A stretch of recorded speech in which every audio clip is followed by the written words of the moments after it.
Good morning friends.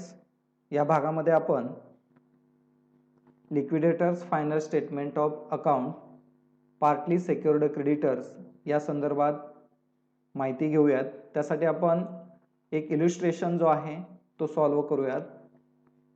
The Sudhakar company limited Solapur went into voluntary liquidation on 31st December 2021 when the following balance sheet was prepared. This is the balance sheet. Liability side, nominal capital 10,000 equity shares of rupees 20 each, rupees 2 lakhs. It is called as a authorized capital.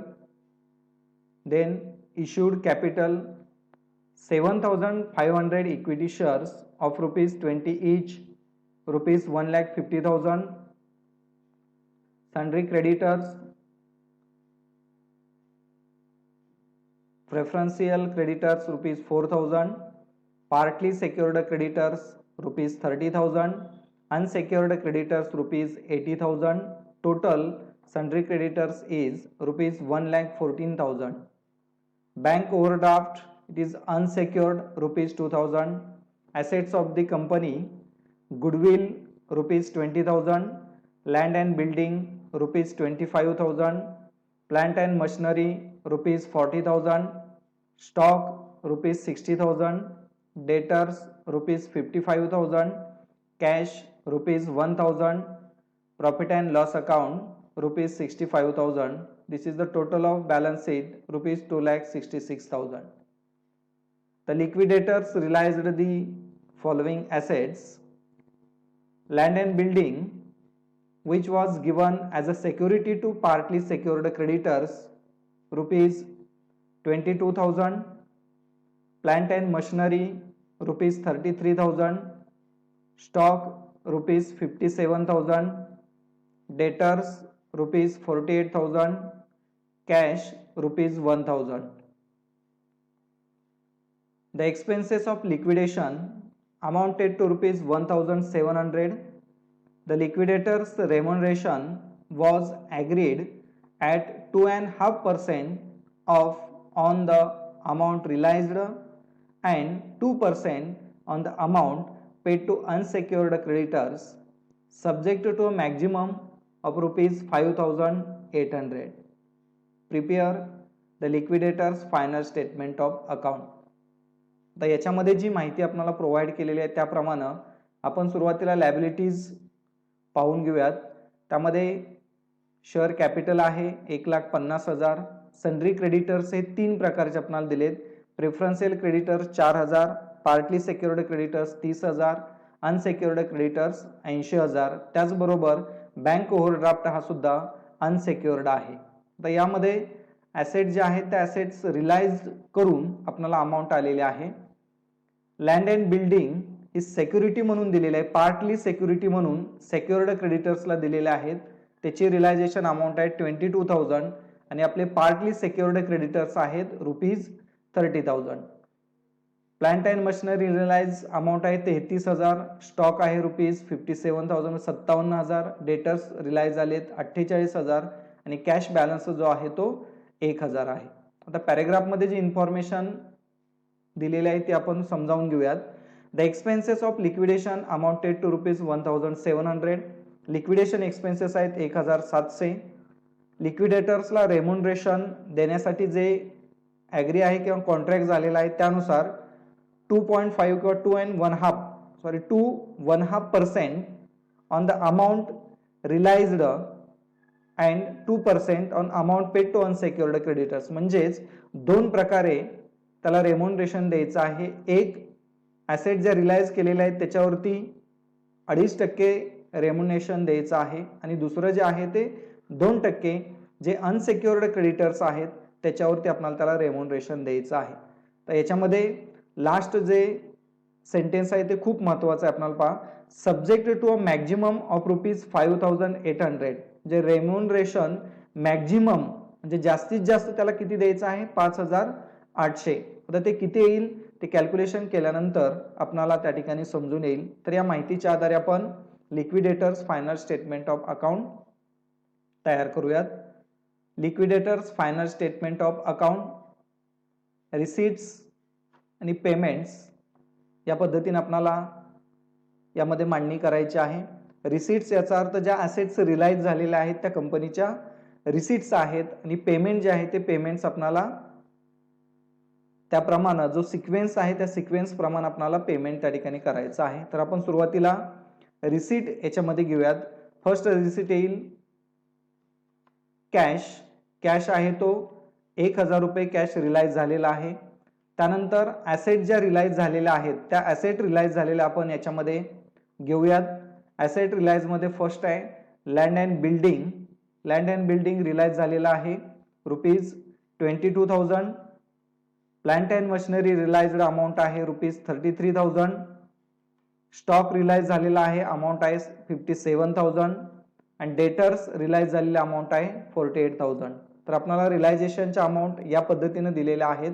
तर cash, land and building, plant and machinery, stock आणि debtors याची जी आपल्याला आता total येईल ते आपल्या total receipt असणार आहेत. त्याची टोटल जे आहे ते 1,61,000 रुपये ही आपल्याला टोटल आहे. आता याच्यामध्ये पेमेंट जे आपल्याला करायचं आहे ते पेमेंट 1,61,000चं पेमेंट आपल्याला जो सिक्वेन्स आपल्याला दिलेला आहे कंपनी ऍक्ट नुसार लिक्विडेशन मध्ये त्याप्रमाणे आपण करून जाऊयात. सुरुवातीला जे सेक्युर्ड क्रेडिटर्स आहेत त्याचं पेमेंट आपल्याला करावं लागेल. आता सेक्युर्ड क्रेडिटर्स म्हणजे ज्याला सिक्युरिटी दिलेली आहे ते सेक्युर्ड क्रेडिटर्स म्हणजे काय आहेत? Secured part of partly secured creditors. आता आपल्याला प्रॉब्लेम मध्ये जर पाहिलं तर आपण सेक्युर्ड क्रेडिटर जे आहेत पार्टली सेक्युर्ड ते आहेत ₹30,000 म्हणजे 30,000 आहेत. त्याच्यापैकी पार्टली आपण पेमेंट करणार आहोत. किती पेमेंट आपण करणार आहोत? 22,000. कारण लँड अँड बिल्डिंग त्याला आपल्याला सिक्युरिटी म्हणून दिलेली आहे आणि लँड अँड बिल्डिंगची अमाऊंट जी रिलाइज झालेली आहे ती 22,000 आहे. म्हणून पार्टली सेक्युर्ड क्रेडिटर्सला आपल्याला अमाऊंट पेड जी होणार आहे ती ₹22,000. तर त्यानंतर सेकंड नंबरचा जो प्रेफरन्स आहे तो लिक्विडेटर्स रेम्युनरेशन आहे. तर लिक्विडेटरचं रेम्युनरेशन देत असताना दोन प्रकारचं आहे. एक ॲसेट रिलाइज्ड 2.5% जे ॲसेट रिलाइज झाले त्याच्यावरती आपल्याला द्यायचं आहे. आणि त्यानंतर अनसेक्युर्ड क्रेडिटर्स. आपल्याला माहिती आहे की आपण अनसेक्युर्ड क्रेडिटर्स आणि प्रेफरन्शियल क्रेडिटर्स आहेत त्यांना सुद्धा आपण काय ट्रीट करतो? As a unsecured creditors. आणि लास्ट जो आपल्याला याच्यामध्ये भाग द्यायचा आहे की 2% ऑन अनसेक्युर्ड क्रेडिटर्स. आता याची जी अमाऊंट आहे की आपण प्रेफरन्स क्रेडिटर्सला अमाऊंट पेड करू शकतोय का किंवा अनसेक्युर्ड क्रेडिटर्सला आपण किती अमाऊंट पेड करू शकतोय हे आपण कॅल्क्युलेट केल्यानंतर आपण लिक्विडेटरचं रेम्युनरेशन त्या ठिकाणी पेड करूयात. त्यानंतर आपल्याला लक्षात इथं ठेवायचं आहे की मॅक्झिमम लिक्विडेटर्सला रेम्युनरेशनचे द्यायचं आहे ते किती द्यायचं आहे आपल्याला? 5,800 म्हणजे जास्तीत जास्त 5,800 रुपये आपल्याला त्याला रेम्युनरेशन त्या ठिकाणी द्यायचं आहे. तर त्यानंतर आपण पुढचा जो प्रेफरन्स द्यायचा तो लिक्विडेशन एक्सपेन्सेस. लिक्विडेशन एक्सपेन्सेस किती आहेत पहा? 1,700 या ठिकाणी लिक्विडेशन एक्सपेन्सेस आहेत. त्यानंतर प्रेफरन्शियल क्रेडिटर्स पेड करायचे. प्रेफरन्शियल क्रेडिटर्स प्रॉब्लेम मध्ये दिलेले आहेत आपल्याला 4,000. त्यानंतर डिबेंचर जे आहेत ते आपण पेड करतो. डिबेंचर आपल्या इथं प्रॉब्लेम मध्ये दिलेले नाहीत म्हणून आपण त्याची अमाऊंट नील किंवा 0 घेऊयात. त्यानंतर पेड करायचे आपल्याला अनसेक्युर्ड क्रेडिटर्स. तर अनसेक्युर्ड क्रेडिटर्स मध्ये पहिला जो भाग आपल्याला येईल तो बघा पार्टली सेक्युर्ड क्रेडिटरची अमाऊंट आहे 30,000. त्यापैकी आपण काय भरलेले आहेत? त्यांना पेड केलेत 22,000 पेड केलेत. म्हणजे जो बॅलन्स राहतोय balance of partly secured creditors म्हणजे 30,000 मायनस 22,000 तो बॅलन्स राहतोय 8,000. म्हणजेच अनसेक्युर्ड क्रेडिटर्स आपले राहिलेले आहेत 8,000चे.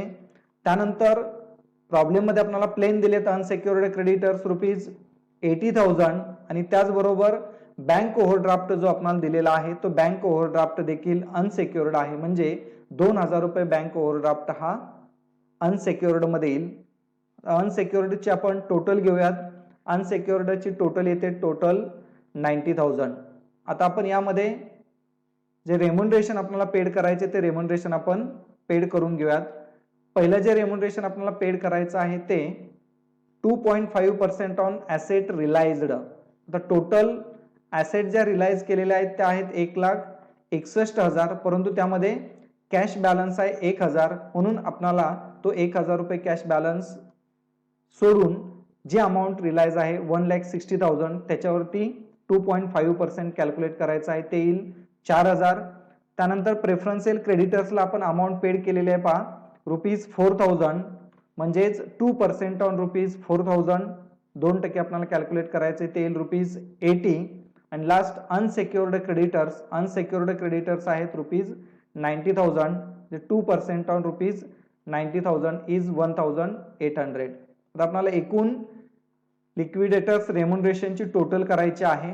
टोटल येईल 5,880, परंतु मॅक्झिमम आपल्याला पेड किती करायचे आहेत?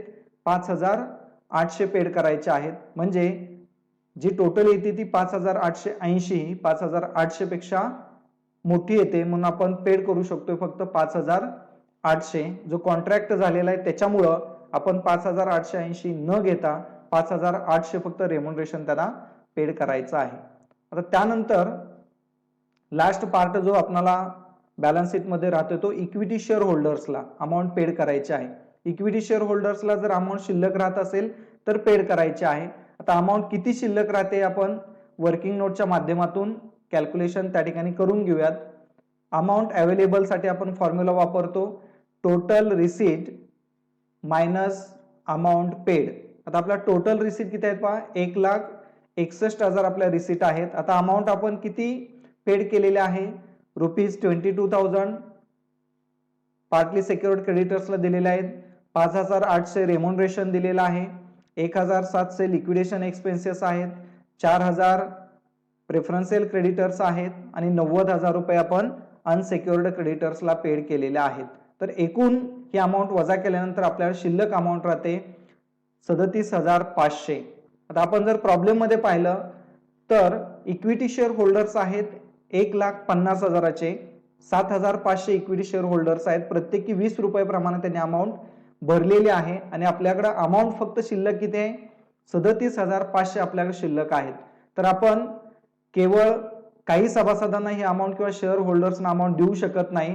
त्याच्यासाठी आपण लक्षात ठेवायचं की फॉर्म्युला यूज करायचा आहे. तो फॉर्म्युला आहे amount per equity shares is equal to amount available divided by number of equity shares. म्हणजेच अमाऊंट आपल्याकडे अवेलेबल आहे 37,500, नंबर ऑफ इक्विटी शेअर्स आपल्याकडे आहेत 7,500, म्हणजे प्रत्येक इक्विटी शेअर्सला अमाऊंट जी आहे ती किती रुपये प्रमाणे येईल इथं आपल्याला 5 रुपये प्रमाणे अमाऊंट जे आहे ते आपण डिस्ट्रीब्यूट करू शकतो. म्हणजेच आपण इक्विटी शेअर होल्डर्सला अमाऊंट या ठिकाणी डिस्ट्रीब्यूट करूयात. Amount paid to 7,500 shareholders at ₹5 per share, ते अमाऊंट आपण पेड करू शकतो त्यांना 37,500. तर या पद्धतीनं जे आपल्याकडं 1,61,000 रुपये आलेले होते ते आपण क्रमानं त्या ठिकाणी डिस्ट्रीब्यूट केलेत. 22,000 रुपये डिस्ट्रीब्यूट केले, 5,800 डिस्ट्रीब्यूट केले, 1,700, 4,000, 90,000 आणि राहिलेली अमाऊंट जे आहे ते आपण इक्विटी शेअर होल्डर्सला पेड केलेले आहे. ती अमाऊंट आहे 37,500. आता आपण पेमेंट साइडची टोटल त्या ठिकाणी घेऊयात. ती टोटल येईल 1,61,000. या पद्धतीने आपल्याला हा प्रॉब्लेम जो आहे तो अमाऊंट डिस्ट्रीब्यूट करायची आहे. आता याच्यामध्ये आपण एक नवीन जो भाग अभ्यासलेला आहे तो म्हणजे इक्विटी शेअर होल्डर्सला अमाऊंट आपण पेड करू शकतो आणि ती पेड करायची असेल तर या पद्धतीने फॉर्म्युला यूज करायचा amount available is equal to total receipt minus amount paid. जे अमाऊंट आपल्याकडे अवेलेबल असेल ती पर इक्विटी शेअर्सला किती रुपये प्रमाणात जाणार आहे ते कॅल्क्युलेट करायचं आहे. त्याच्यासाठी फॉर्म्युला आहे amount available divided by number of equity shares आणि जे अमाऊंट येईल त्याप्रमाणे जे इक्विटी शेअर होल्डर्स आहेत त्यांना ते आपण डिस्ट्रीब्यूट त्या ठिकाणी करायचे आहे. तर आजच्या या व्हिडिओमध्ये आपण पार्टली सेक्युर्ड क्रेडिटर्सची जी अमाऊंट आहे ती अमाऊंट डिस्ट्रीब्यूट करून जी आपल्याकडे अमाऊंट राहते ते अनसेक्युर्ड क्रेडिटर्सना आपण ट्रीट करायचे आहे हे आपण याच्यामध्ये अभ्यासलेलं आहे. तर इथं आपण थांबूयात. Okay, thank you.